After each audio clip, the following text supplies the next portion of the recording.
Salut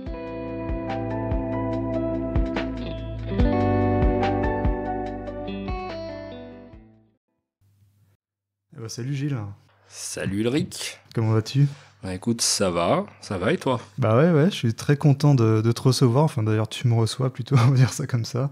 On est posé, là, on a un petit verre de bière et on va parler de plein de choses ensemble. Alors déjà, on va faire un petit point d'actu, je pense en début de podcast, parce que là, on enregistre ça, on est le 4 février.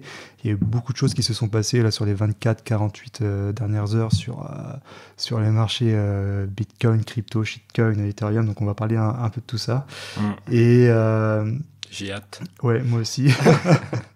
Et avant vraiment de rentrer dans le cœur du sujet, bah de toute façon, je sais pas s'il faut encore te présenter toi, mais ah ben si. Ouais, t'es un OG, donc je peux me présenter. Donc moi, je roule ma bosse dans l'écosystème, on va dire Bitcoin depuis très longtemps.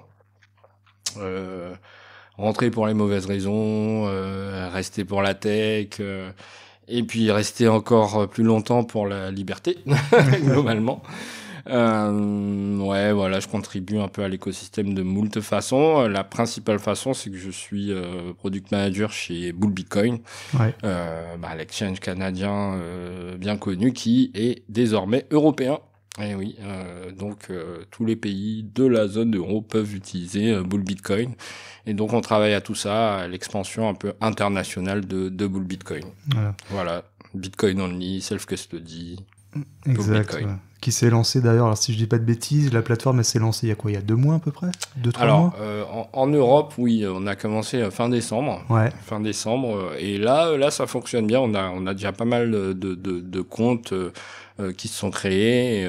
Et en France, mais pas que, aussi dans d'autres pays européens. Donc bon, ça tombe bien parce que voilà, avec la régulation, une fois qu'on est régulé dans un pays européen, normalement on peut servir tous les membres de la zone euro.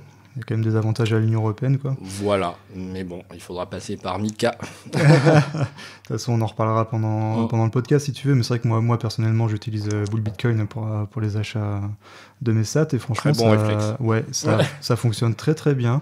Les paiements le virement SEPA est super rapide, le paiement est super rapide, le retrait via Lightning. J'avoue que l'alliance Instant SEPA Lightning, c'est assez bluffant. Ouais, c'est très bluffant. Quand une minute, l'argent qui bouge d'un à l'autre, c'est assez sympa. C'est très bluffant et c'est très efficace et c'est un bon produit parce que voilà, il supprime beaucoup de friction, beaucoup de temps d'attente et c'est ce que demande le marché toujours. Donc ça, c'est un succès, quoi. Ouais. Eh ben, on en reparlera de toute façon de tout ça. Là, je te propose parler un peu d'actu. D'accord. Là, on est le 4 février. On a eu l'investiture de Donald Trump le 20 février dernier aux États-Unis. Et première actu, c'est déjà la veille de l'investiture. On a eu le lancement du meme coin, du shitcoin Trump, qui a été propulsé en quelque sorte par son clan, donc surtout par ses 2 fils, Eric et Donald. Est-ce que tu as suivi un peu ce... Ouais, alors de loin, globalement, cet événement-là, il était un peu prévisible dans le sens où on savait que, on va dire, le clan Trump était quand même composé de quelques, on va dire, shitcoiners, pour parler vulgairement. Et puis il avait déjà fait ça avant, il avait déjà lancé un autre token DeFi bizarre, WLFI. Melania avait sûrement dit non, peut-être qu'elle l'a lancé après, j'en sais rien, mais en tout cas, on était coutumier du fait avec ce clan-là, donc ça m'a pas étonné outre mesure. Ce qui est rigolo, c'est que ça a fait couler beaucoup d'encre dans les médias qui s'étonnaient de ça, mais bon, après, pour s'étonner encore de ce genre de pratique, notamment venant de la part de Trump, franchement, faut pas connaître soit le monde actuel, quoi. On est d'accord que ça mélange un peu tout, délit d'initié. Enfin, c'est quelque chose qui pourrait paraître scandaleux à certains puristes, mais qui, dans un sens, au final, n'est pas étonnant. Et après, si les gens ont envie de se faire rect en achetant du Trump, c'est libre à eux. Est-ce que c'est condamnable ? Oui, mais il y a beaucoup de choses qui sont condamnables globalement dans le monde. Est-ce que c'est la plus grave? Non, je ne pense pas. Ouais, on pourra en parler longtemps, ça, je pense, des shitcoins qui sont à la limite de la tromperie et de la fraude, hein, parce que de l'illégalité, en quelque sorte, sur les... Parce que si c'était des actions, voilà, là, Tout à fait. Vraiment sur... Il y a des scams légaux, on va dire. C'est exactement ça, et ça, c'est la grosse honte des shitcoins, c'est qu'ils arrivent à passer un peu sous le radar, et qu'ils arrivent... D'ailleurs, ils ont même réussi Ethereum avait même réussi à passer sous le radar de la SEC. Hein, tout à fait. Mais à grand coup de on va dire, lobbying et de réseau. Exactement. Ouais. Enfin bref, on va pas refaire l'histoire, mais avant notre ami de la SEC, là, comment il s'appelle, celui Gensler. Hein. Gensler. Avant Gensler, il y avait un autre gars qui dirigeait la SEC, on va dire à l'apogée de la shitcoinerie vers 2017-2018. Et c'est lui qui a un peu ouvert un peu les vannes, notamment à Ethereum. Et ce gars-là, en quittant la SEC, je crois qu'il a obtenu un poste dans, je sais pas si c'est Andreessen Horowitz, la section crypto. Enfin bref, clairement, il y avait des alliances un peu bizarres, notamment avec un truc qui s'appelait Ethereum Entreprise. Enfin bref, pour moi c'est assez clair, des choses qui ont été révélées, bien grand mot, hein, c'est uniquement pour les initiés qui suivent un peu le sujet, mais au grand public par le procès Ripple. Ripple, dans la ligne de défense, c'était nous on n'est pas une security, regardez Ethereum, ce que vous avez fait, et donc ils ont utilisé Ethereum pour se sauver. C'était bien joué. Ripple, en tout cas, ce qu'on peut dire, c'est qu'ils ont d'excellents avocats. ça, on peut pas leur enlever. C'est un shitcoin avec la meilleure team juridique qui soit, même peut-être meilleure que celle de Tether. Bon, je sais pas. Ouais, c'est clair. C'est clair. C'est vrai que quand tu prends déjà toute l'actualité qu'il y avait eu, je m'en souviens, on était en juin, je crois, de l'année dernière, sur le lancement des ETF Ethereum. Oui. Avec tout le scandale, en fait, qu'il y a, franchement, mais un des ETF qui n'aurait jamais dû être accepté en temps normal, mais il y a eu en effet des passe-droits assez hallucinants qui ont été laissés. Et les ETF se sont quand même lancés, ce qui n'aura jamais malgré Gensler, parce que je pense que Gensler, à la base, si on devait lui demander son avis à lui seul, je pense qu'il aurait dit non. C'est dire à tel point si certains lobbies sont puissants et certaines choses sont, enfin, globalement, moi, tout le monde déteste Gensler dans l'univers crypto, même chez les bitcoiners, personne ne l'aime. Moi, j'ai toujours aimé. J'ai toujours aimé parce que c'était un des rares qui captait un peu ce qui se passait, en fait. Et après, il avait une lecture, on va dire, simple de la loi, en fait, et du fait que à partir du moment où tu as une team qui est responsable du développement de la vie d'un token, c'est une security. Et c'est le cas avec Ethereum. Il suffit de regarder les premiers discours de Vitalik, même la Ethereum Foundation, ce que fait Joe Lubin avec Consensus. Enfin, je veux dire, il y a vraiment une team qui est responsable, entre guillemets, de la vie du truc. Donc ouais, malgré Gensler, c'est passé. Mais bon, après, il a pas fait un score super, le TF Ethereum. Oui, justement, on peut vite faire en toucher deux mots si tu veux. C'est vrai que le TF, il a été lancé en juillet 2024. Et d'ailleurs, les fans d'Ethereum avaient hâte, en fait. Parce que quand on voyait, là, on était à quelques mois suivants, 6 mois, un peu plus de 6 mois, parce que les ETF de Bitcoin ont été lancés en janvier. Quand on avait le meilleur lancement des ETF de l'histoire des marchés américains avec Bitcoin, et du coup forcément les fans d'Ethereum étaient ils s'attendaient à la même chose sur Ethereum, ce qui n'a pas été le cas. Ce qui n'a pas été le cas. Alors honnêtement, limite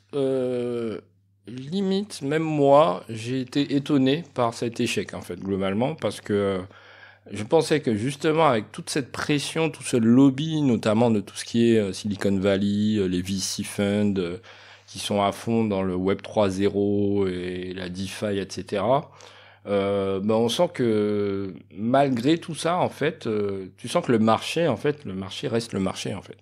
Et que tu peux forcer des choses sur le marché s'il n'y a pas vraiment de fondamental, de quelque chose qui... je veux dire, la scarcity, typiquement, de Bitcoin, pour faire simple. ben tu vois que ça marche pas. Et moi, ma théorie, c'est que on voit avec Solana là, c'est que sur les shitcoins, on a vraiment des shitcoins, on va dire, puissants, mais enfin, la place de deuxième, si tu veux, c'est un siège éjectable qui peut être plus ou moins long. Moi, j'ai connu le temps où c'était Ripple qui était numéro 2, Ouais. et il est resté assez longtemps numéro 2, jusqu'à ce que Ethereum le détrône. Et là, même quand on regarde les cours et tout, j'ai l'impression que bah, c'est Solana qui est en train de devenir le nouveau numéro 2 en puissance. Mhm. Et ce qui m'inquiète un peu, c'est que je vois pas de fin à ce cycle-là, à part si le numéro 2 représente genre 2% de Bitcoin, où là, ce sera vraiment plié. C'est pas le cas aujourd'hui. Ethereum représente encore bien 20% de la capitalisation, peut-être moins, je sais plus, 15, j'en sais rien en vrai. Mhm. Mais il représente quand même une part conséquente de la part des marchés crypto, même si on a une dominance qui est à 60, ou plus de 60% aujourd'hui. Ouais. On a 40 000 shitcoins et qui sont toujours là. Et puis on est toujours sur la confusion, si tu veux, entre Bitcoin et la crypto, où on pense que c'est la même chose, alors que toi et moi, on sait que c'est pas Bien du tout sûr. la même chose. Ouais. J'aimerais juste rebondir sur ce que tu as dit sur Ethereum avec un peu le flop des ETF Ethereum qu'on a eu en juillet. Moi, j'identifie ça de manière un peu plus simple, je pense, c'est que quand tu vas faire un produit financier qui va être à destination du marché traditionnel, donc des boomers de retail, des fonds de pension américains, etc., eux, ils sont très attentifs, plus que dans le marché crypto, à la proposition de valeur de l'actif qu'ils vont acheter, qu'ils vont ajouter à leur portefeuille de gestion.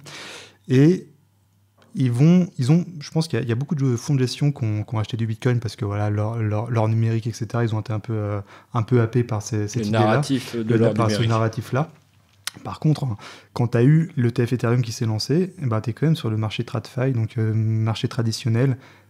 On cherche la valeur et en fait, on n'arrive pas à définir l'utilité d'Ethereum. Enfin, en tout cas, le retail, les fonds de pension, ils n'arrivent pas véritablement à trouver l'intérêt d'avoir ce produit-là financier dans leur portefeuille.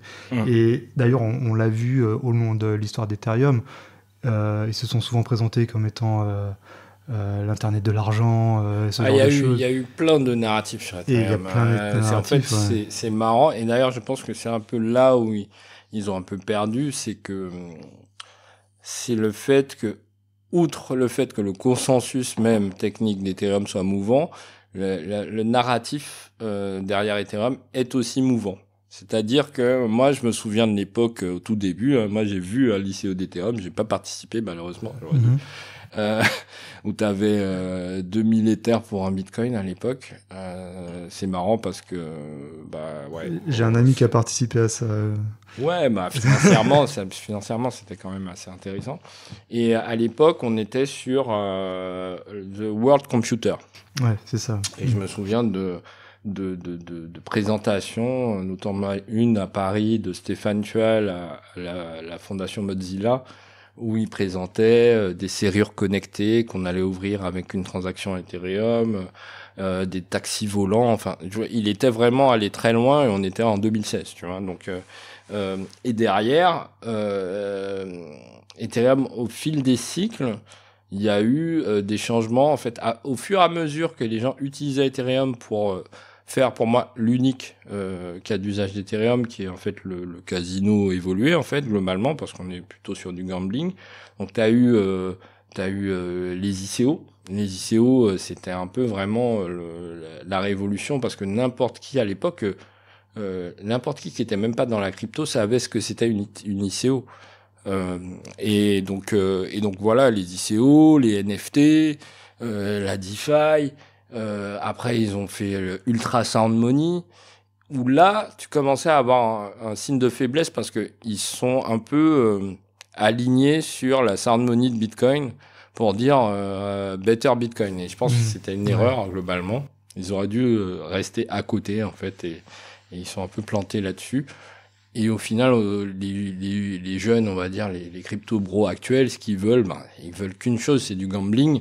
Et Solana offre de meilleures garanties sur ces aspects-là, quoi. Ouais, totalement. Donc Ethereum reste un peu en retrait, quoi. Ouais, totalement. Ouais. On en parlait avant de commencer le podcast en off. Justement, par exemple, quand tu as eu les mêmes coins Trump et Melania qui ont été lancés avant l'investiture, c'est pas un hasard d'ailleurs qu'ils aient été lancés sur Solana et pas sur Ethereum. Oui. Parce qu'il faut voir, alors j'ai pas les chiffres ici, mais il faut voir un peu les volumes qui ont été échangés sur ces meme coins. C'est assez hallucinant. On parle de plusieurs milliards de dollars. Je suis même pas sûr qu'Ethereum aurait pu. Alors, techniquement, sûrement, parce qu'on a déjà vu des folies un peu sur Ethereum. Souviens-toi à l'époque des NFT, c'était n'importe quoi. Ouais. Après, on n'était peut-être pas sur des volumes, peut-être volume en montant, mais peut-être pas en nombre de transactions.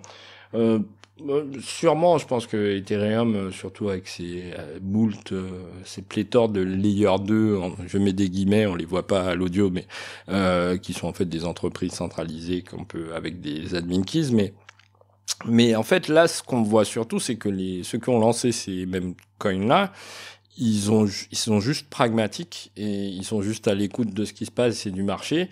Où est le volume actuellement? Le volume, il est sur les mêmes coins. Il est sur quelle chaîne? Il est sur Solana.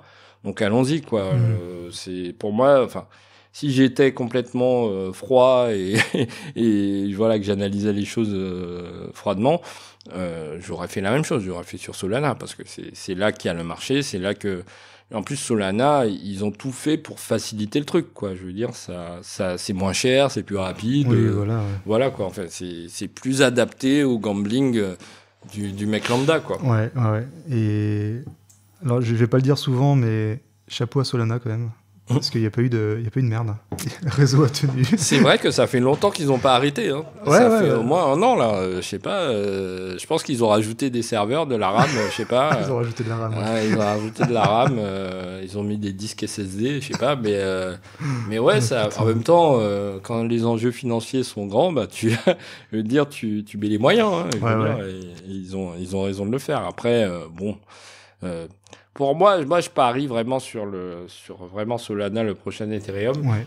Et Ethereum, c'est un NXT qui a réussi. Pour les plus OG, ils connaissent NXT, ils voient de quoi je parle. Mais... moi, je suis pas un OG, moi, je vois pas du tout que tu parles. Non, mais NXT, c'était vraiment, c'est l'ancêtre d'Ethereum. C'est encore un coin à tout faire avec des smart contracts, machin, qui voulaient, voilà, il y avait déjà des DEX, des machins, et c'était avant Ethereum. D'accord. Donc ça, on est plus sur du 2014-2015, tu vois. Ok. Voilà. Et alors justement, pendant que tu parlais, j'étais en train d'essayer de rechercher, parce que ce qui est intéressant avec ces memes comme là, ces shitcoins qui ont été lancés avant l'investiture, ils ont été lancés sur Solana par l'entourage de Trump et par l'un de ses fils, donc Eric Trump, et aussi son frère Donald Jr. Et eux, et c'est là où on revient un peu à ce côté un peu insider trading, etc. C'est que là, on est le 4 février, là, ce matin ou hier soir, il y a Eric Trump qui a justement fait un tweet qui a fait plusieurs millions de vues, qui disait que là, ça serait un bon moment d'acheter de l'Ethereum. Exactement. Donc là, en fait, on se rend compte d'une chose, c'est que c'est-à-dire, là, tu as la première puissance mondiale, tu as le mec, donc le président de la première puissance mondiale, tu as son fils qui va justement inciter les gens à acheter des shitcoins et à les trader. Donc il va vraiment faire de la manipulation de marché, en fait, tout simplement. Oui, alors après, est-ce que c'est de la manipulation de marché stricto sensu? Je ne sais pas. Le nombre de personnes qui filent leurs bags, y compris chez les bitcoiners, je veux dire, est-ce que c'est de la manipulation de marché de dire achète du bitcoin? Je sais pas. Après, en plus, c'est pas Donald Trump qui a fait le tweet. C'est Eric Trump. Il est dans son rôle, qui est plutôt cadré. Après, je me fais un peu l'avocat du diable, tu vois. Mais pour moi, il y a des manipulations de marché, notamment dans l'univers crypto, qui sont beaucoup plus scandaleuses que ça. Ouais, on est d'accord. Pour le coup. On est d'accord, totalement. Voilà. Totalement. Et après, ce qui avait, par contre, ce que j'ai trouvé vraiment intéressant, moi, sur X, entre autres, c'est que quand tu as eu cette annonce-là, tu as eu beaucoup de... les gens étaient assez esthétiques, etc. Ils étaient super contents, voilà. Enfin, surtout pour les personnes qui sont dans... Ceux qui ont de l'Ethereum, oui. Voilà. Chez les shitcoiners, il y avait vraiment... Ils sont de moins en moins. Voilà, ils sont... voilà, les petits points ETH, on les voit disparaître un peu. Il y en a de moins en moins. C'est comme, tu sais, les profile pictures de NFT avec les trucs. Il n'y en a plus. Ils ont disparu. C'est ouf. Les CryptoPunks, les monkeys et tout. La vache. Les pingouins. Et ça c'est génial parce que tu vois, moi je suis pas je suis arrivé assez tardivement quand même dans ce milieu-là, comparé à des personnes comme toi. Moi, je suis arrivé quand... en fait, comme beaucoup d'ailleurs, quand on a eu le Covid, quand on était confinés, je commençais à 2021. chercher... Ouais, voilà, c'est ça, 2020-2021, je commençais à chercher des manières un peu de diversifier mon épargne. Voilà, on regarde un peu le crypto, etc. Donc, tu mets un peu dans Bitcoin, un peu dans Ethereum. Tu prends des shitcoins genre Atom, Link, ce genre de trucs. Et là, moi, un truc que j'ai jamais compris, c'est justement tout ce côté un peu dégène, des gens qui vont vraiment acheter les NFT et tout. Et vraiment, quand tu arrives dans ce milieu-là, moi, je suis vraiment arrivé dans la période 2021 où c'était c'était vraiment dégène à fond, quoi. C'est-à-dire que tu avais un marché haussier qui reposait sur aucune base solide. C'est là où justement tu avais d'ailleurs quand on parlait justement de la valorisation Ethereum, Bitcoin qui est extrêmement basse actuellement, là c'était tombé, tu me disais à... Ouais, là on est à 0,27, un truc comme ça, 0,027 ou 0,028, voilà. Mais oui, c'est le plus bas depuis limite le moment où ils ont commencé à le vendre sur Coinbase. C'est ça, ouais. Et puis moi quand je suis rentré quand j'ai commencé vraiment à m'intéresser à ce sujet-là, donc c'était fin 2021, donc c'était là où il était quasiment au plus haut, tu vois. Ouais. Et ce qui est intéressant avec ça, c'est que en fait, le marché haussier qu'on a eu en 2021, est-ce que tu penses qu'on va l'avoir en 2025 ou pas?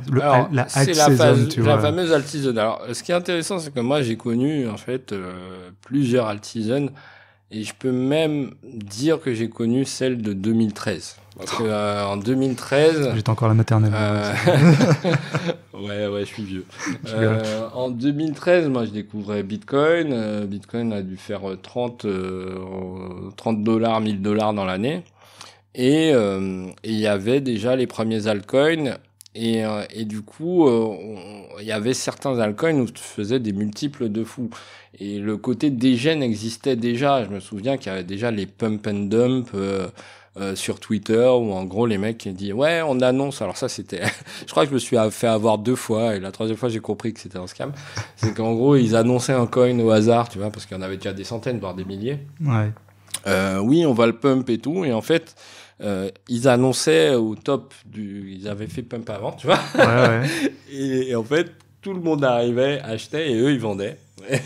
et donc c'était déjà un peu dégène, mais y avait, tu pouvais faire des multiples du x100, x200, x300 aisément sur des shitcoins. Bon, après voilà, il faut l'art de sortir au bon moment, ce qui n'est pas donné à tout le monde. En tout cas, c'était pas donné à moi malheureusement. Mais et ensuite j'ai vécu surtout une période que t'as pas connue et qui pour moi qui était vraiment annonciatrice de ce qui allait se passer après, c'est 2017. Et toute cette époque des ICO, parce que pareil, moi j'ai regardé le top de Ethereum en Bitcoin, c'était janvier 2017 en fait, ou janvier 2018, je sais plus. Enfin bref, par là, sur ce pump là où Ethereum est monté à 1/10 de Bitcoin, hein, donc vraiment son top historique, qui selon moi n'atteindra plus jamais. Ça fera un Ether à combien là, 10 000 $? Ça fera un Ether à, le fameux Ether à 10 000 $ qu'ils attendent depuis je sais pas combien de temps, mais je pense qu'ils le verront. Peut-être, bon, enfin, j'en sais rien. Non. Ça... Mais en fait, moi j'ai vu à chaque période, à chaque, on va dire... bull market, parce qu'en fait c'est ça, il y a eu 2013, il y a eu 2017, il y a eu 2020, 2021, et puis là, au Pouli, on en fait un autre. Mais j'ai vu à chaque fois cette dégénérescence en fait du marché, parce que c'est bien de ça qu'on parle, où en fait la spéculation était complètement débridée. Puis vu qu'il y avait aucune régulation, et puis, après je vais pas appeler à la régulation non plus, mais ce que je veux dire, c'était vraiment le Far West, quoi. Et les ICO c'était n'importe quoi, les NFT c'était n'importe quoi, la DeFi c'était n'importe quoi, le fameux DeFi Summer, je crois que c'était 2020, le DeFi Summer, où en fait t'avais des APR, ils appellent ça les annuals, je sais plus quoi, en gros le profit, le rendement que donne ton investissement dans un pool DeFi quelconque, ça atteignait des chiffres genre du 10 000%, c'était n'importe quoi. Et en fait, ça parle surtout sur en fait ce côté dégène, c'est un truc que tu pourras difficilement t'en débarrasser, quoi. Et la question c'est ben voilà, est-ce que c'est un mal nécessaire? Parce qu'à chaque fois, il y a des gens déçus, des gens qui sont rects, et des gens qui essayent de revenir, et puis ça fait des maximalistes à la fin, quoi. Donc c'est un peu... je pense que c'est un cycle qui est un peu sans fin. Ouais, c'est le fameux voyage du bitcoiner, hein, dont parlait Théo Ouais, enfin, Bianchi. il y en a qui n'y arrivent jamais. Hein. Il y en a qui restent coincés là-dedans. Ouais, quand je parle, moi, personnellement, à certains bitcoiners, ça revient assez souvent, ce côté, on s'est fait rect, et après, du coup, on a pivoté graduellement, puis après, soudainement, vers Bitcoin. Moi, j'ai eu la chance de ne pas avoir eu ce rect, en quelque sorte. Je pense que j'ai failli l'avoir quand on a eu le crash de Terra Luna, 2022. Là, c'était vraiment la période où je me disais, tiens, je vais commencer à mettre une part plus importante de mon épargne dans les cryptos, et il y a eu ça. Ouais. Là, wake up call. Ouais, franchement, tu vois, ça s'est joué à quelques semaines, hein, mais pas beaucoup, tu vois. Donc j'ai eu la chance que ça ait eu lieu avant que je rentre plus massivement dans les shitcoins, etc. Donc, ouais, t'aurais été all-in sur FTX. Peut-être pas quand même. Ah bah c'était facile d'être... Je rappelle qu'avant la débâcle... la SBF c'était un dieu, hein. Tout le monde le considérait comme un génie, un peu comme Vitalik, tu vois, c'est le mec, voilà, il est trop intelligent, il a trop tout compris, et puis voilà, quoi. Ouais, et puis au final ça l'a pas fait, quoi. Et d'ailleurs, je crois qu'il y a même sa famille qui demande un pardon présidentiel à Trump, là. Donc ça, c'est assez marrant, quoi. Un peu comme Russell Bridge. Mais on va bien espérer qu'il reste en prison, celui-ci. Ouais, je préférais Snowden ou Assange avant. Ouais, exactement. Edward Snowden, Julian Assange, je pense que eux, ça serait des pardons qui seraient bien plus pertinents. Bah oui. Bien plus pertinents, quoi. Et ça prouve aussi, d'ailleurs, un peu la résilience et la constance de Bitcoin dans le temps long, hein, parce que quand tu prends en 2011, quand Wikileaks avait justement commencé à inciter... à passer justement par cette voie-là pour obtenir des financements. Et d'ailleurs, c'est parmi, je crois, les derniers posts de Satoshi, justement en disant que c'était pas forcément le moment ni le... Ouais, lui, ce qu'il dérangeait, c'était l'attention que ça portait sur Bitcoin. C'est-à-dire que c'est vrai que ça jetait pas mal d'attention sur Bitcoin, et du coup, alors que Bitcoin était encore jeune, mais il n'empêche que c'était le premier vrai cas d'usage legit de Bitcoin après celui d'acheter de la drogue sur Internet. Mais globalement, c'était vraiment un vrai cas d'usage, je veux dire, assez évident, parce que dans les faits, voilà, ils avaient rien. Ils avaient rien, et ils avaient que Bitcoin. Exactement. Et tu vois, par exemple, ce genre de choses, là, on peut se dire, heureusement qu'il n'y avait pas de fondation Bitcoin, heureusement que Satoshi est parti. Ah, il y a eu plusieurs essais, hein. Moi, j'ai vu plusieurs essais de fondation de mecs qui essayaient de prendre la gouvernance de Bitcoin, y compris parmi... Giacomo, si tu nous écoutes, tu dois te souvenir de ça, y compris parmi des bitcoiners assez respectés, des mecs qui ont essayé d'organiser un peu... je sais pas si c'est une gouvernance, mais fort heureusement, ça n'a jamais pris. Je pense que c'est pas possible globalement. Techniquement, c'est assez difficile à faire. Ouais, donc la manière dont le consensus se fait, etc., ce serait compliqué. Mais ouais, les fondations. Ouais.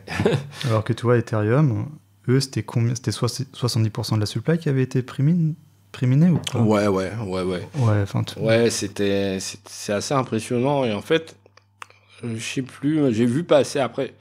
Après, je connais bien, mais peut-être pas assez bien pour le coup, que la fondation Ethereum, on leur reproche de dump à tout va depuis des années maintenant.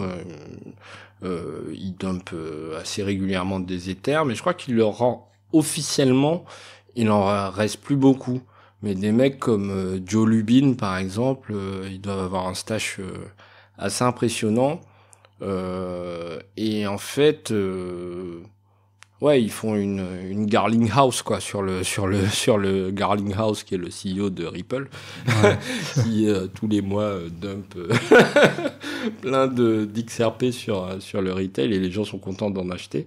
Après, XRP se porte bien, donc tant mieux pour lui, hein, c'est fou que ça marche. Ils ont fait un retrait à combien? Moins 20%, je crois, il y a...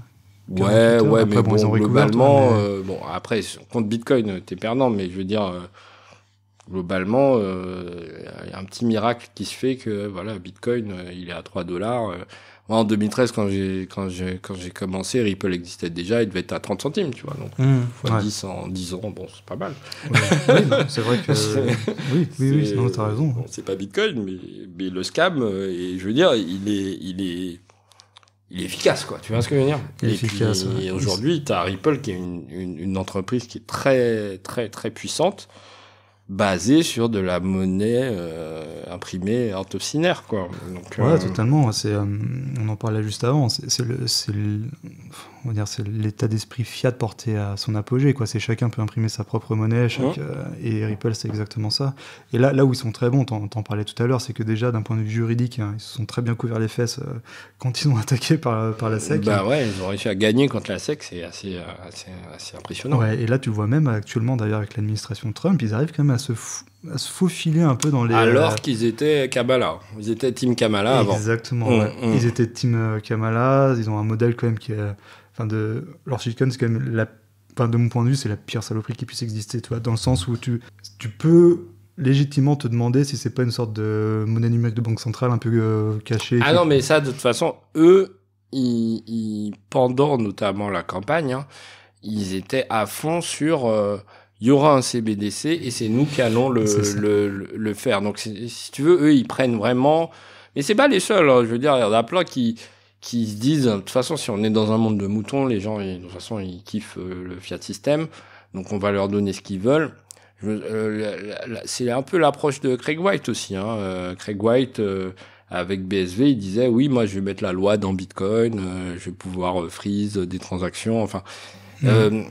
et c'est pas déconnant dans le sens où la majorité des gens ne voient aucun problème avec ça. Ouais.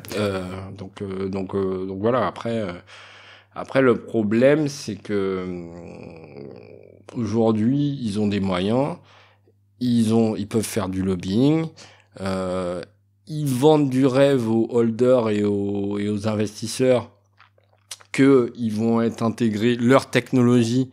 Alors ça, on peut en parler de la technologie Ripple est tout sauf révolutionnaire, mais ils vendent aux gens que leur technologie et pas forcément XRP d'ailleurs, hein, XRP qui est le token, et les autres trucs ils ont plein d'autres trucs. Vont être utilisés par les banques. Ça, ils font ça depuis 10 ans. Oui, on est utilisé par des banques. Oui, ok, il y a 3 banques qui ont fait 3 POC, Proof of Concept dans leur coin. Super, mais bon, personne n'utilise Ripple pour faire quoi que ce soit aujourd'hui, quoi. Bah c'est un peu la différence d'ailleurs entre Bitcoin et les shitcoins, quoi. Toi, comme tu dis, pour Ripple, XRP, le token, au final, c'est pas ça qui est tellement intéressant, tu vois. Si tu prends Bitcoin, c'est tout l'inverse. Oui, et ça, en fait, c'est quelque chose en tant que tech, parce que moi, je viens de la tech, j'ai compris Bitcoin par la tech, j'ai pas forcément saisi au tout début le fait qu'on soit dans une révolution monétaire, le fait que on soit en train de changer de paradigme et que Bitcoin est en train de s'imposer. Enfin, honnêtement, on est encore très early. Hein. Enfin, dans nos têtes à nous, c'est assez évident, mais dans la tête du monde, on est encore très loin. Comme une nouvelle façon de penser l'argent, en fait, tout simplement. Totalement. Et du coup, cet aspect-là, évidemment, l'aspect technique, il faut qu'il soit assez solide pour tenir la route sur le projet, qui est quand même très ambitieux. Mais c'est pas forcément le plus important. Il faut que la promesse soit tenue, on va dire. La promesse d'immuabilité du consensus. Tu vois, le fait que 21 millions. Je veux dire, à partir du moment où tu peux changer les règles, c'est fini. Et le problème, c'est que sur tous les shitcoins, absolument tous, tu peux changer les règles. Exactement. Et les gens, il faut qu'ils comprennent ça, quoi. Le fait que c'est vraiment le fait que tu ne puisses pas changer les règles qui fait que tu accèdes à un nouveau paradigme, en fait. Exactement. C'est assez marrant parce que toi, t'es rentré dans Bitcoin via vraiment le côté tech, tu vois. Ouais. Alors, oui et non. C'est-à-dire que je suis rentré dans Bitcoin pour devenir riche. Honnêtement, au début, moi, je suis arrivé, j'ai entendu parler de Bitcoin, il était à $10. Quelques mois après, je vois, il est à $500. Je fais, oula, qu'est-ce qui se passe? Mais après, et je suis rentré direct dans la shitcoinerie, j'ai voulu trader, j'étais sur Crypsy, notre exchange avant FTX qui avait Rug à l'époque. J'ai laissé pas mal de thunes chez Big Vern, si tu m'écoutes. Il a Rug, il est parti avec tout l'argent. Mais en fait, ce qui m'a permis de me recentrer sur Bitcoin, c'est la tech. C'est-à-dire que quand je me suis fait rect globalement, hein, sur les shitcoins. J'ai vu qu'en fait, le trading, j'étais pas bon, en fait. Je suis pas trader. Personne n'est bon, hein, sur Ouais, il y en a qui sont bons. Moi, j'en connais qui sont très bons, qui ont réussi à construire des fortunes. Mais il y en a très peu. Hein. Il y a très peu d'élus. Si t'es pas dans les insiders, je vois pas trop. Ouais, même pas forcément. Après, il y a l'aspect chat aussi, l'aspect chance, voilà. Mais ce qui m'a vraiment fait rentrer dans Bitcoin, c'est la tech, parce que je me suis dit, il y a quand même quelque chose, il y a quand même un truc, et on va aller essayer de comprendre comment ça fonctionne. Et c'est là, mais assez tôt en fait, hein, dans ma vie de Bitcoiner, au bout de 2-3 ans, j'étais rentré par la tech. Ce qui m'a permis de m'éloigner du casino, on va dire, globalement. D'accord. Ouais. Mais je suis pas rentré directement par la tech. Je suis rentré par comme tout le monde, en fait, par l'appât du gain. Ouais, bien sûr. Bien sûr. Mais c'est là, par exemple, si je fais un parallèle avec mon expérience à moi, qui est vraiment radicalement différente.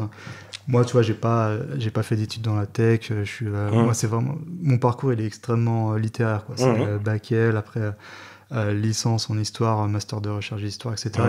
Je bosse toujours dans ce milieu-là aujourd'hui. Et moi, tu vois, moi, je suis rentré dans Bitcoin vraiment. Alors la tech, mais rien à foutre. En fait, c'est vraiment le côté révolution monétaire. Par rapport à ce qu'on a pu connaître dans l'histoire avec les Time Wars, etc. Le côté Bitcoin version améliorée de l'or, c'est vraiment dans cet angle-là que je suis rentré. Et toi, par exemple, j'ai un peu zappé le côté blockchain. Genre tout un peu le blockchain bullshit. Ça, le blockchain bullshit, le Web3, etc. Moi, je suis vraiment passé, mais genre au travers de ça, et j'ai eu la chance d'ailleurs de me focaliser là-dessus. C'est une chance, mais ça veut dire que pour te focaliser sur ça, tu avais confiance dans le fait que le côté tech fonctionnait. Oui, parce que exactement. Si tu veux, moi, j'avais besoin, en tant qu'ingénieur, d'être assuré sur la véracité du propos. De comprendre. Si tu veux, on a beau me dire 21 millions immuables et tout, je veux dire, Vitalik, il dit des choses aussi. Tu vois, Carlinghouse, il dit des trucs, les mecs de Solana, ils disent des trucs. Et je vois le bullshit, tu vois ce que je veux dire ?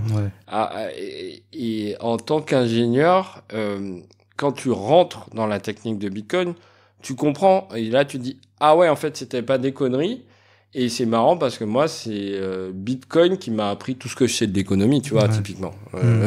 Bitcoin m'a amené au côté monétaire, au côté histoire de la monnaie, au côté même comment fonctionne le monde. Globalement, ça m'a ouvert pas mal de chakras, on va dire.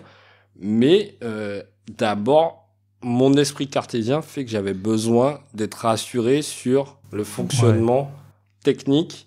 Est-ce que c'était pas des conneries, tu vois ? Ouais, totalement. Ouais, et de toute façon, je conseille à tout bitcoiner de faire ce cheminement-là. Après, tu as plusieurs niveaux, hein, t'es pas obligé d'aller jusqu'à Music 2 et voilà.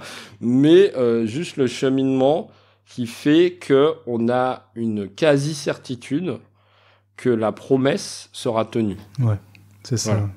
C'est ça. Après, c'est vrai que bon, j'ai pas non plus débranché le cerveau quand je suis arrivé dans Bitcoin, mais c'est vrai que je me suis beaucoup intéressé à ça. Et à un moment donné, en fait, j'écoutais beaucoup d'interviews de.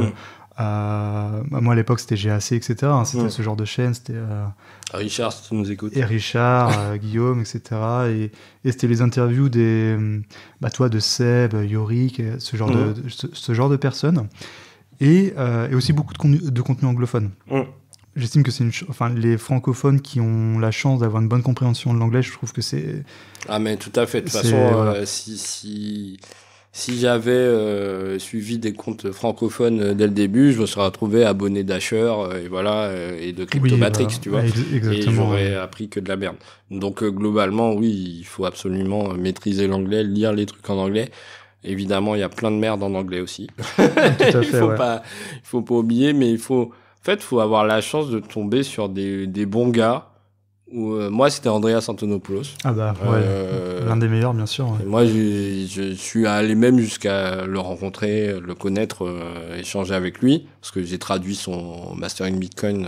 J'étais administrateur de la première traduction de Mastering Bitcoin.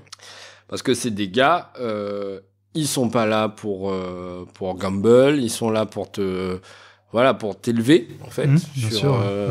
Et donc, et c'est des choses, tu le sens, en fait, directement. Tu sens que le mec, il est pas là pour te vendre un truc, tu vois. Le mec, il est là pour t'apprendre un truc.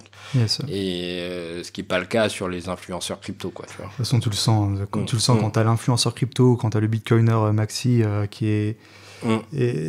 Parce que toi, le Bitcoiner maxi, comme ce genre de personne, c'est quelqu'un qui il est bienveillant en fait. Parce qu'il a compris un truc qu'il a envie de partager.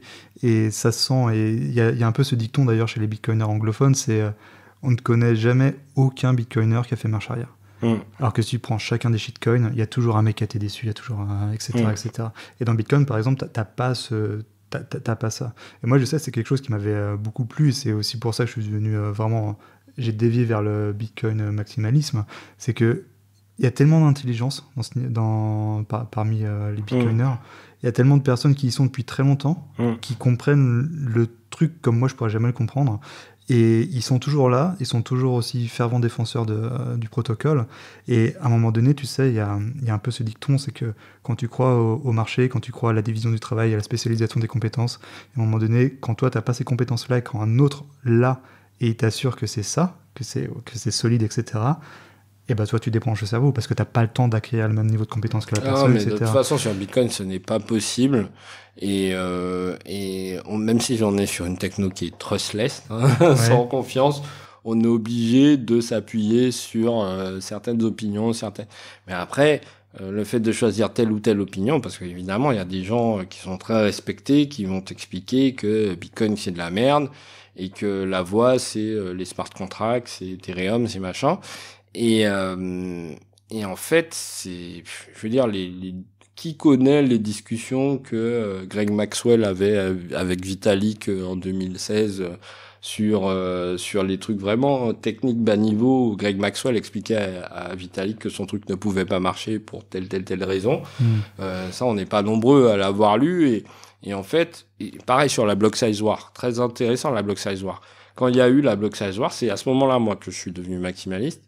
Parce que quand il y a eu la Block Size Wars, moi j'ai vu en live des mecs qui sont arrivés.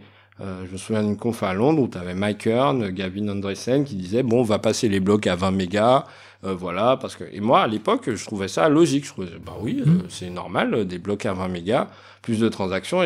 Et dès le début j'ai senti qu'il y avait un petit malaise par rapport à l'auditoire où j'étais. Et c'est en suivant les discussions, et ça m'a pris peut-être 6 mois, que j'ai réussi à changer d'avis. Parce que j'ai capté la raison pour laquelle les mecs ne voulaient pas changer, en fait. Tu vois ? Et j'ai adhéré. Mais au départ, j'étais BitBlocker. J'ai même contribué à Bitcoin XT, qui est l'ancêtre de Bitcoin Cash et de BSV et de machin. Donc, j'étais vraiment team Mike Hearn et tout. Donc, c'est des choses, franchement, c'est pas évident. Tu peux pas comprendre tout de suite. Et le plus gros danger des gens qui critiquent Bitcoin, c'est les mecs qui croient qu'ils ont capté le truc après avoir lu 3 articles dessus, quoi. Exactement. Alors que c'est pas possible. Ouais. Et d'ailleurs, pour revenir un peu sur ça, parce que là, je pense que tu touches un point qui est essentiel, et ce qui explique d'ailleurs l'existence d'une grande partie des shitcoins, c'est que quand tu reprends la Block Size War, la guerre des blocs de 2017, moi j'étais pas là, mais j'ai lu sur le sujet, c'est un peu une guerre mythologique, tu vois, pour moi. Ah, mais moi j'étais là, j'étais dans les tranchées, j'étais sur place même, j'étais New York Agreement, la porte, j'étais derrière la porte. Mais... c'est génial. Pour moi, c'est une sorte de poilu de 14, tu vois, enfin, c'est un miracle que tu sois encore en vie. Mais tu vois, par exemple, parce que ça, toi, la guerre des blocs, elle symbolise bien la différence entre un bitcoiner maxi et un shitcoiner, tu vois. C'est haute préférence temporelle, il faut améliorer Bitcoin parce que Bitcoin est imparfait, etc., sans forcément comprendre l'intérêt qu'il pourrait y avoir à avoir des blocs qui soient pas si grands que ça. Parce que l'intérêt, enfin, moi, de la manière dont je l'ai compris, l'intérêt d'augmenter la taille des blocs, c'est de faire plus de transactions on-chain. C'est du scaling on-chain. Exactement, du scaling on-chain. Et au final, si on avait fait ça, donc tu aurais eu des blocs qui auraient été plus grands, plus gros en termes de taille. Non, mais on a fait ça. Il y a Bitcoin Cash, il y a Bitcoin SV, ça existe, hein, les gars, allez-y, utilisez-les. Mais toi, le problème que ça aurait causé, c'est que justement, l'un des intérêts de Bitcoin, c'est la décentralisation des nœuds. Et justement, avoir des blocs plus gros, ça aurait entraîné justement... Exactement. Donc ça, je l'ai compris. Mais j'ai aussi compris l'intérêt de pas changer. Alors, je sais pas si... Est-ce que tu es pour l'ossification du réseau ou pas?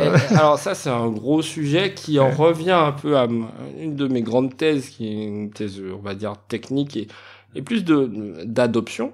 Parce que moi, mon gros, on va dire, là où j'adore le faire encore aujourd'hui, même si de moins en moins de personnes le font, c'est la comparaison avec Internet, entre Bitcoin et Internet. Et je pense que si on veut qu'un langage, qu'un protocole soit adopté globalement, faut pas qu'il change. Parce que s'il commence à changer tous les 4 matins, ben tu peux pas construire dessus. C'est le gros problème d'Ethereum, c'est le gros problème de plein d'autres, même tous les Moneris là qui adorent Monero. Le problème de Monero, c'est qu'ils peuvent changer les règles du jour au lendemain. Tu connais pas la gouvernance. Enfin, c'est un des problèmes de Monero, c'est pas les seuls. Mais et en fait, juste cet aspect-là d'avoir une espèce de règles. C'est un peu comme les tables de la loi de Moïse, tu vois, un peu gravées dans la loi. Et tu es certain que dans 50 ans, tu vas revenir, ce sera toujours les mêmes.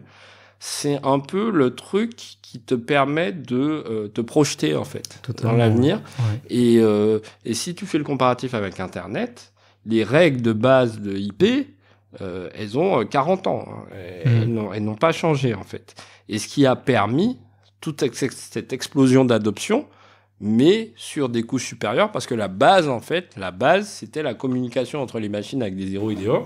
Et ça, fallait que ce soit un langage, il faut que ça change pas, parce que c'est comme ça que derrière, tu as de l'adoption, tu as même de l'innovation, mais de l'innovation en dehors. C'est-à-dire qu'on part d'un langage qui est figé, et derrière, on va innover là-dessus. Et moi, je pense que Bitcoin, c'est exactement la même chose qu'Internet, y compris en termes de préférence temporelle, parce que tu en parlais tout à l'heure, la préférence temporelle entre les débuts d'Internet, ARPANET, les universités, l'armée, tout ça, machin, et l'adoption, on va dire, globale, qu'on va dire au début des années 2000, ça commence, il y a eu 35-40 ans, quoi.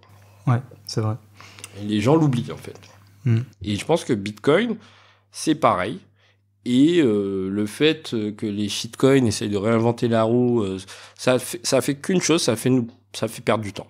Ça fait perdre du temps, ouais. C'est vrai que là, on va pas aller dans ce sujet-là parce que c'est un rabbit hole énorme que tu lances surtout sur le côté où Bitcoin, c'est peut-être la première fois dans l'humanité, on a une certitude complète sur l'avenir.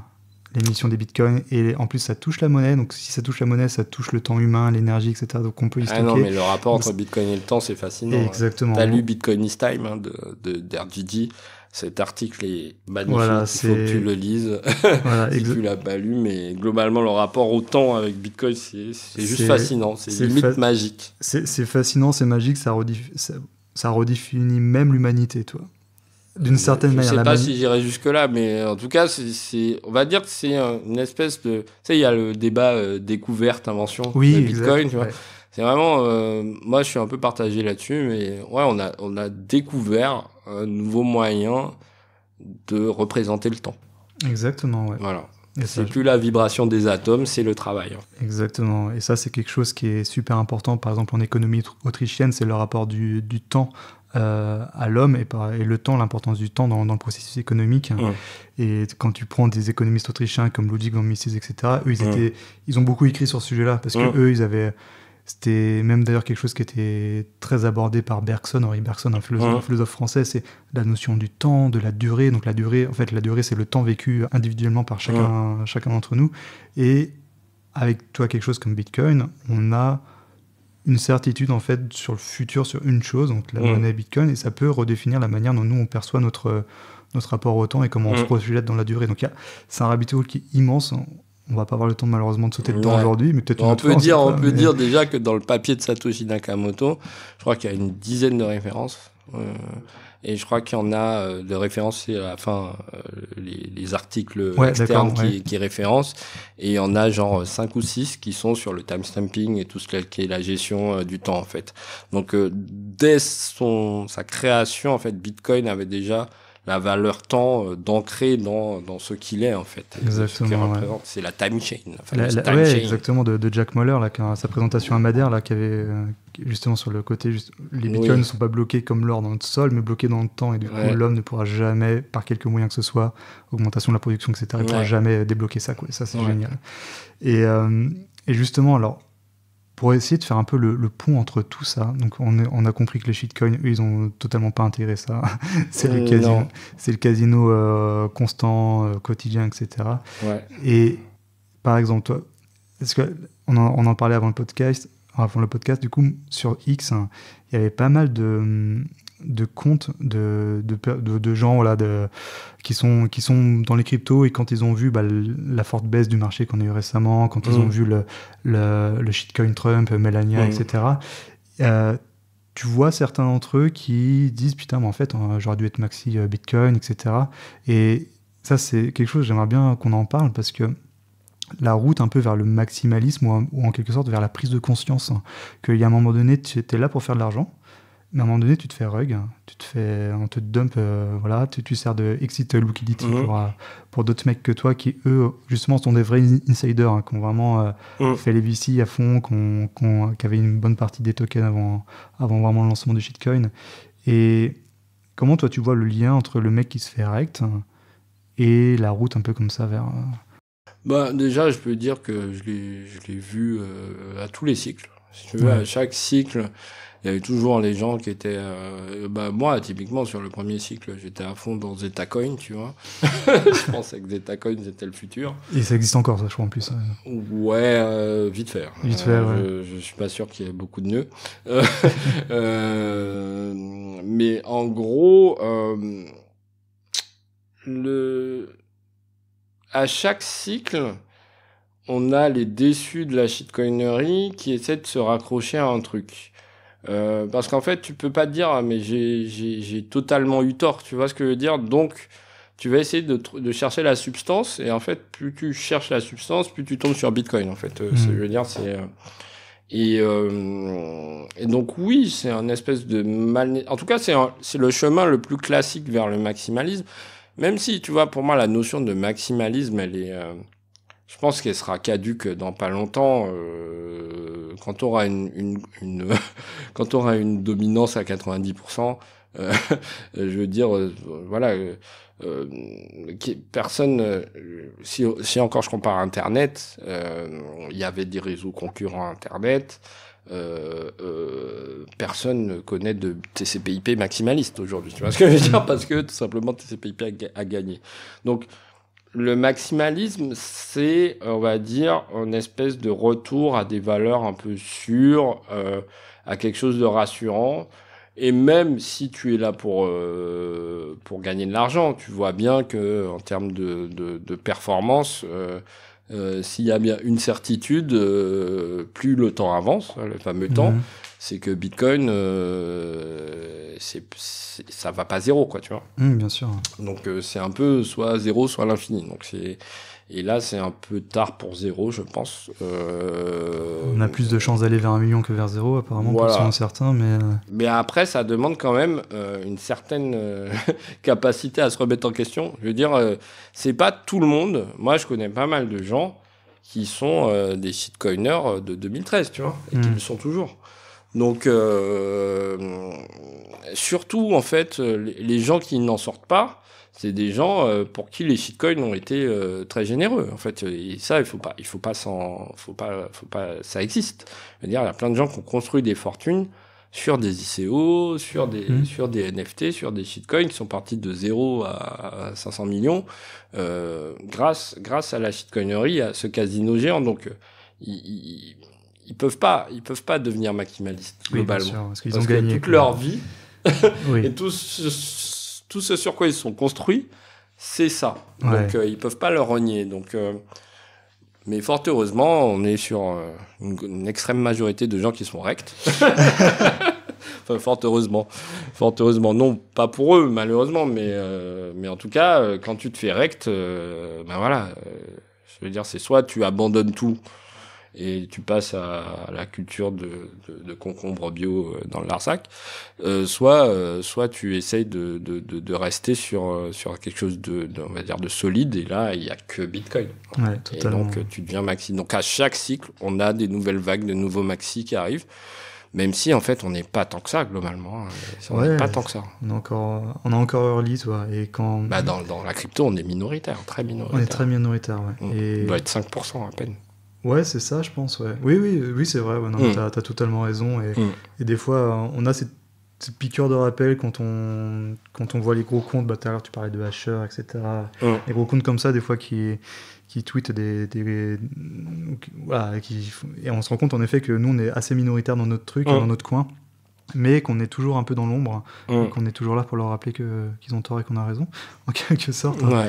Et d'ailleurs, il y a une chose aussi il y a un graphe que j'ai vu hier ou avant-hier, enfin je sais plus, on s'en fout, mais où en gros ça reprend un peu le temps long des cryptos de Bitcoin, un peu la corrélation entre les cours des cryptos et Bitcoin. Et là on se rend compte qu'il y a une décorrélation qui est hallucinante. Et alors je sais qu'il y a certains grands comptes anglophones, comme par exemple Tour de Mister qui est génialissime, qui dit en fait depuis 2017, en quelque sorte 2016-2017, Bitcoin a été en fait, on a mis une chape de plomb sur Bitcoin. Bitcoin a eu un boulet au pied monumental qui était le monde des cryptos. Et du coup, ça a empêché son envol. Alors, il y a ça, mais aussi beaucoup de choses. Il y a tous les rugs, il y a tous les échanges qui ont fait faillite. Il y a eu aussi les ETF Bitcoin qui avaient été proposés, qui ont été sans cesse refusés, etc. En fait, il y a eu beaucoup d'événements qui ont un peu pris Bitcoin et l'ont foutu la tête sous la flotte pendant tant d'années. Et au final, petit à petit, on voit que tous ces verrous, ils sautent. Les ETF ont été approuvés en janvier. On voit qu'il y a une sorte de fuite vers la qualité des actifs qu'on commence à apprécier maintenant. Alors, c'est lié aussi à des événements, je pense, géopolitiques, etc. Est-ce que tu crois que... Est-ce que tu serais d'accord avec ce qu'il pourra dire? On sort un peu d'une sorte d'âge sombre où Bitcoin a été un peu comme ça. Malheureusement, je serais pas aussi... alors, je partage le constat, mais après, moi, je pense que ça peut durer encore longtemps, tout simplement parce que le fiat système est beaucoup trop ancré dans nos sociétés aujourd'hui, et que pour devenir pleinement bitcoiner, il faut s'en débarrasser. Et que c'est un acte qui est quand même loin d'être évident. Et malheureusement, je pense que le seul moyen d'accélérer en fait la voie vers Bitcoin, c'est que le fiat system s'écroule. Alors, le fiat system, je le trouve assez résilient, bizarrement. Pour quand tu connais les bases, tu te dis putain, le scam, il dure quoi quand même. Tu vois ce que je veux dire? La dette, tout ça, machin, on persiste. Donc, pour moi, il y a pas beaucoup de verrous parce que pour moi, les ETF, c'est pas Bitcoin. Tu vois, on est toujours sur la partie émergée de l'iceberg, et encore le top de la partie émergée de l'iceberg qui est la spéculation, qui est le seul cas d'usage, on va dire, reconnu de Bitcoin, globalement. Mais personne n'a encore reconnu la résistance à la censure, personne n'a encore reconnu la souveraineté financière, alors que, je veux dire, la vraie invention, c'est ça, c'est la souveraineté financière. Et chez Bull, notre slogan, c'est Engineering Sovereignty. C'est-à-dire qu'on veut donner aux gens les moyens de la souveraineté. Sauf que si les gens sont là pour get rich quick, la souveraineté, ils s'en foutent en fait, globalement. Bien sûr. Donc le projet de terminer les banques centrales, terminer le fiat system, c'est un projet tellement, on va dire, grand, enfin, qui je pense va arriver, mais après la question c'est encore une fois le temps.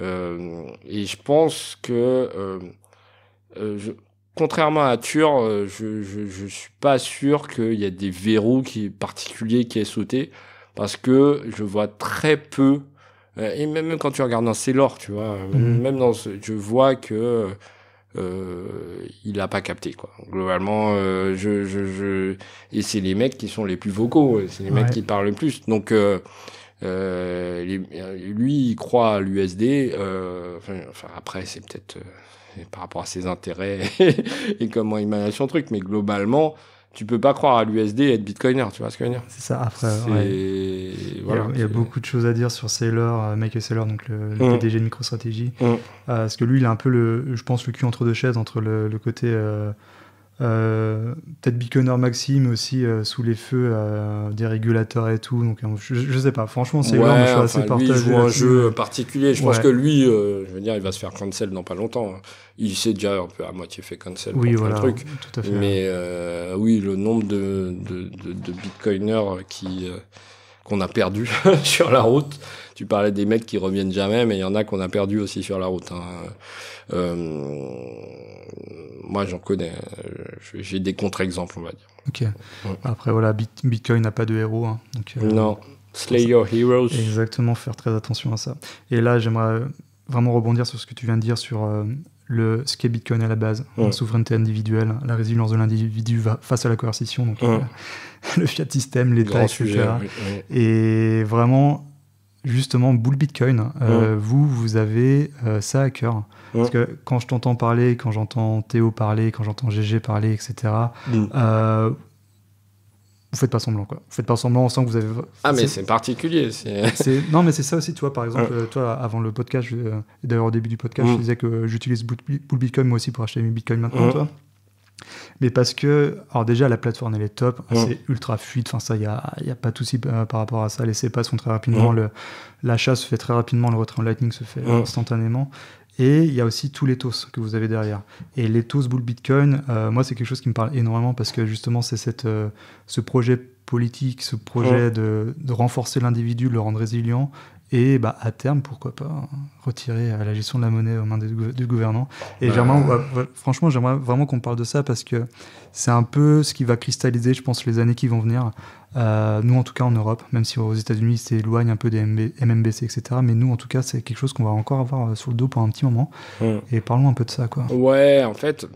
Alors moi, quand j'ai rejoint Bull Bitcoin, j'y suis allé les yeux fermés. Moi, je connaissais Francis depuis longtemps, et puis voilà quoi. Justement, les valeurs, c'est quelque chose. Tu sais, au début, moi, quand je suis rentré dans Bitcoin, j'étais pas du tout politisé. Enfin, je l'étais avant, mais j'étais de moins en moins. Enfin, je m'en foutais totalement du monde et comment il tournait. Et Bitcoin m'a un peu conscientisé globalement, si on veut simplifier l'action. Donc là, c'est vrai que avec Bull, on est un peu j'ai envie même de parler de sacrifice parce que quand je parle de sacrifice, c'est le fait d'arriver à fournir un service qui sort les gens du fiat system tout en jouant les règles du fiat system et donc de la régulation et donc voilà, on est un peu le cul entre deux chaises mais voilà, il y a des valeurs fortes à la base qui font que on va toujours proposer à nos utilisateurs la solution qui leur donne le plus de pouvoir sur leur propre fonds. Après moi, cet été, j'étais avec une partie de la team Bull Bitcoin et on était là autour d'un apéro un peu arrosé et on se disait oui, Bitcoin, tu sais, il y a toujours cette histoire de on veut bank the unbanked, c'est-à-dire fournir des services bancaires à tous ceux qui n'en ont pas. Tu vois, ça c'était on va dire, c'est Andreas Antonopoulos qui parlait beaucoup de ça, que c'était vraiment une solution pour le tiers-monde et tout. Et moi, je me disais que ah ouais, mais en fait il y a une autre chose qu'on peut faire qui est encore plus intéressante, c'est unbank the banked. C'est-à-dire, en gros, libérer les gens qui sont enfermés dans le fiat system et dans l'univers bancaire et tout, à ne fonctionner qu'avec du Bitcoin, en fait. Parce que on a un pont qui permet de passer de l'un à l'autre sans justement avoir les inconvénients d'un compte en banque. Et donc c'est vrai que quelqu'un qui a du Bitcoin peut payer un loyer en fiat, même s'il n'a pas de compte en banque. Et ce genre de service limite, on va dire, limite le marché est encore plus grand, même si que les unbank qu'il faut effectivement, il faut outiller les gens.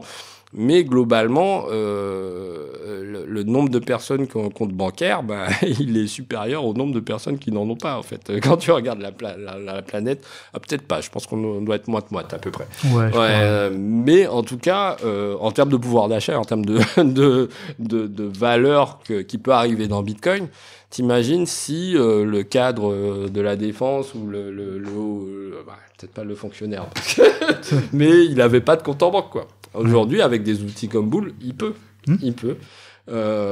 Et il a un contrôle total. Donc, en fait, tout cet ethos-là, cette intolérance à le fait qu'on puisse pas être libre, en fait. Parce que voilà, quand tu regardes l'histoire de Francis, quand il est parti du Canada à cause justement du Covid, c'est parce que, et moi aussi, c'est une période qui m'a complètement transformé. Tout Le le fait monde, de hein, voir ouais. ce qui se passait dans notre pays et dans d'autres pays sur les libertés individuelles, ça m'a fait réfléchir. Et du coup, Bitcoin, c'est un outil complètement fondamental qui permet justement de se prémunir de ça. Et chez Bull Bitcoin, c'est une valeur de base, en fait. C'est une valeur de base parce que on pense que c'est la solution, en tout cas, pour regagner un peu de dignité et de liberté, en fait, qu'on est en train de perdre, en fait, au fur et à mesure, avec les lois, les machins, tout ce qui arrive, c'est assez hallucinant. J'ai l'impression que ça va de Caraïbes dans Scylla. Ouais. Et c'est pour ça que tout ce que vous faites, c'est vraiment d'utilité publique, quoi. Et tout à l'heure, je le disais, mais je le répète, hein, ça marche super bien. Et d'ailleurs, je crois que GG avait fait une vidéo justement où il arrivait, je crois, à payer son loyer via Bull Bitcoin. Et ça se passait très rapidement. Ouais, quoi. mais en fait, c'est le pont. Hein. C'est le pont entre fiat et Bitcoin, tu vois. C'est, ouais. Et la transition, tu sais, entre les deux mondes, il va bien falloir la gérer. Tu Tout à vois, fait. et nous, ça fait partie de nos missions. Moi, j'ai aucune idée du temps que ça prendra. Je suis même pas sûr de connaître ça de mon vivant, globalement.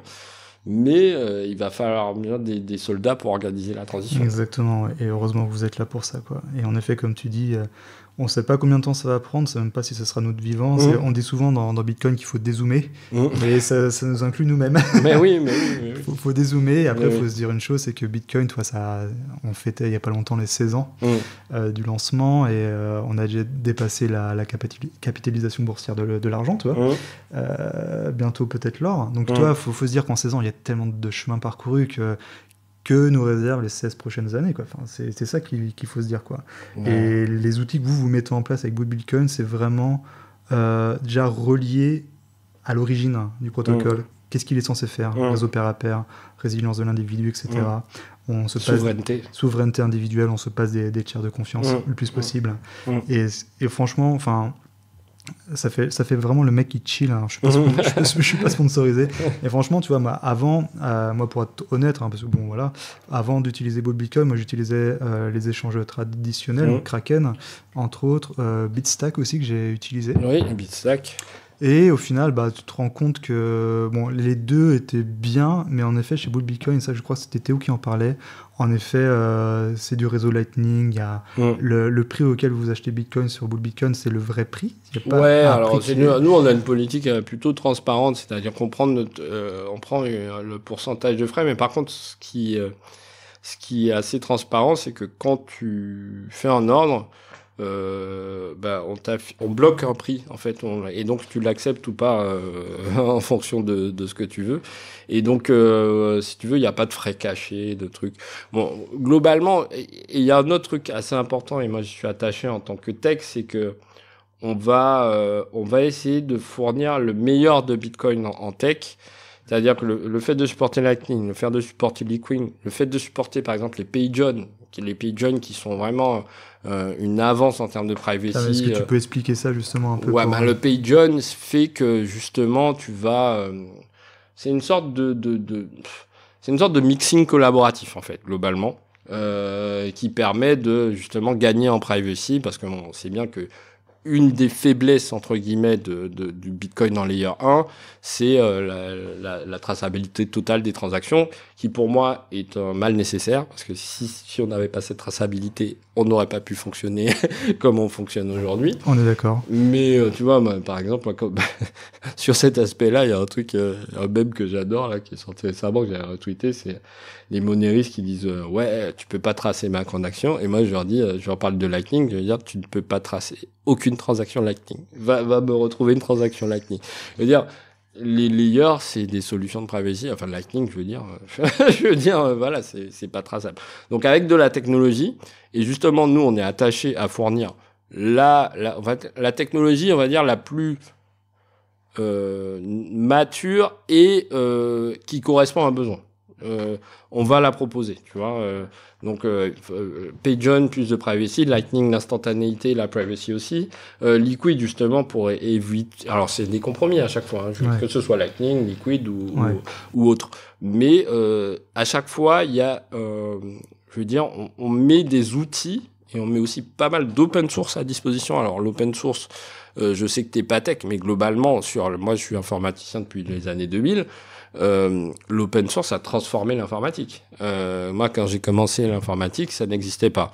Aujourd'hui, l'open source, je veux dire, c'est la base. Tu construis des choses fantastiques avec l'open source. Donc, on a pas mal de choses qu'on développe, pas mal de choses qu'on met dans l'open source, pas mal de choses qu'on prend dans l'open source aussi, hein, parce que l'open source, c'est un échange, hein, tu vois. Ouais.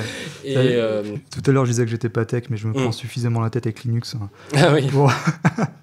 Faut comprendre le truc. Même. Ouais, Linux, c'est un bon exemple aussi de justement comment l'open source a gagné, parce que même si au niveau des utilisateurs finaux des plebs, pas grand monde utilise Linux, mais globalement, par exemple, les serveurs de tous nos services, c'est que du Linux maintenant. C'est vrai. Je veux dire, il y a plus de Windows, il y a plus rien, c'est que du Linux. Donc voilà, c'est.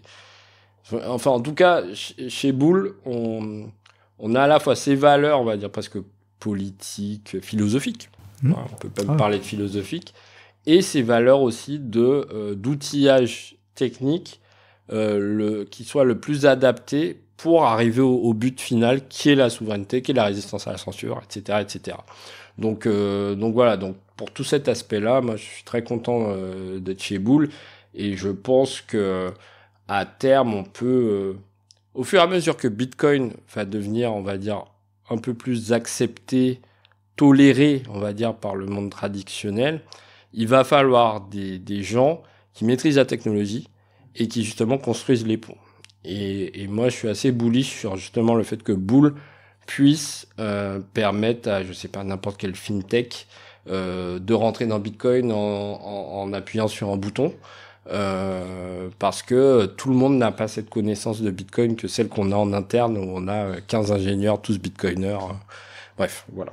Totalement, ouais. Ça, c'est vrai que ça, je pense que c'est un très très beau mot de la fin, et j'aimerais juste rajouter une chose, moi, c'est qu'en effet, tu as la souveraineté individuelle. Il faut pas oublier aussi qu'on est dans un monde où tu auras aussi des entreprises qui ont besoin de solutions, parce qu'elles ont aussi un intérêt, comme l'individu, c'est de se protéger elles-mêmes. Tout à fait. Et tu auras peut-être même des institutions, peut-être même des États qui ont à cœur leur propre préservation, qui chercheront des solutions, quoi. Tout à fait. Ça arrivera, quoi. C'est comme ça que l'adoption se passe. C'est l'intérêt personnel qui drive le truc. Soit on comprend, soit on imite, mais il n'y a pas d'entre-deux, quoi. Exactement. Et beau mot de la fin, je pense. Écoute, super. Écoute, Gilles, merci encore merci pour cette Loïc, discussion. C'était très intéressant. C'était génial, il y a plein de sujets, plein de rabbit holes. Ouais. Bon, peut-être pour la prochaine fois, on ne sait pas, mais en tout cas, merci encore à toi. Voilà, abonnez-vous.